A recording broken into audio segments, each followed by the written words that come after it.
I'm in Kirugoya, standard 6, and suddenly there is oathing. There is? Oathing, the 69 oath, 1969 oath. Explain. Where all people of Mount Kenya, excuse me, are trooping to Gatondo, to Jomo Kenyatta's home, to take oath. And where even school-going children are being asked to take oath. So I come home for holidays, and I'm told that even my younger brothers walked to go and take oath. The oath was being given at Kabare, so people were walking the 8 kilometers. A whole school, the people of age would walk. And what was the oath? The oath, as I had it then, was to say for those of us from the mountainside that the presidency will not go beyond Mount Kenya. It will not go especially to the Luo nation. Oh my God, this is Wamera, you know? Yes.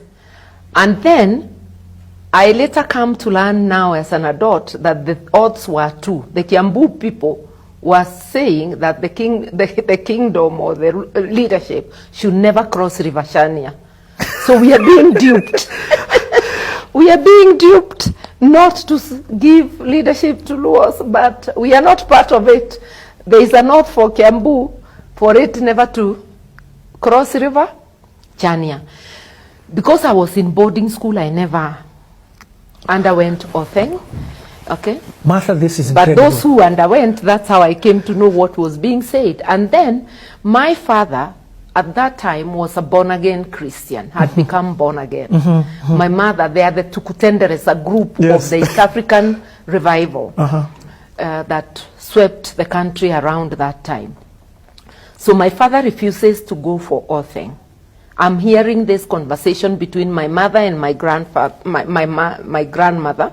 My grandmother is blaming my mother because that she has encouraged my father not to go for oathing because she knows as a woman she may not be killed or beaten the way my father will be beaten. So she's sort of applying pressure on my mother to force my father to go for oathing.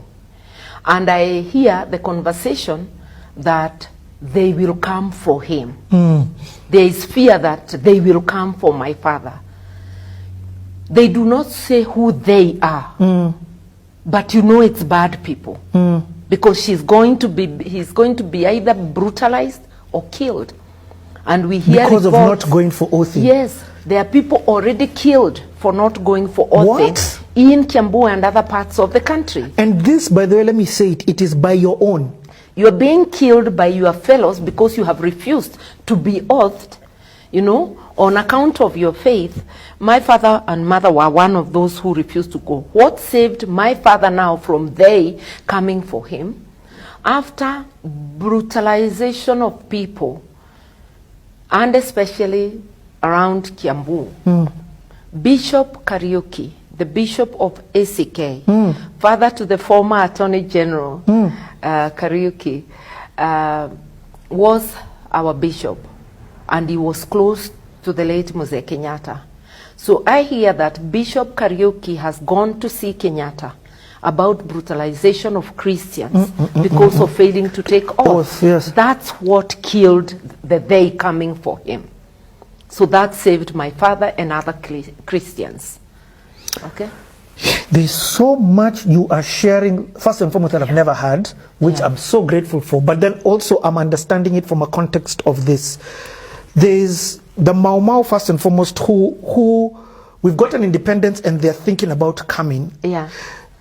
That on its own is a story. There's this, we call it the Mount Kenya region. That's what politically I'm hearing the word is, the Mount Kenya region. This is literally the birth of it. If I'm not wrong. 1965. I think there's always been Mount Kenya because the Mau Mau movement was strongest in the Mount Kenya region. Yes. But as an adult, I've come to know there were Luhias who were part of the Mau Mau.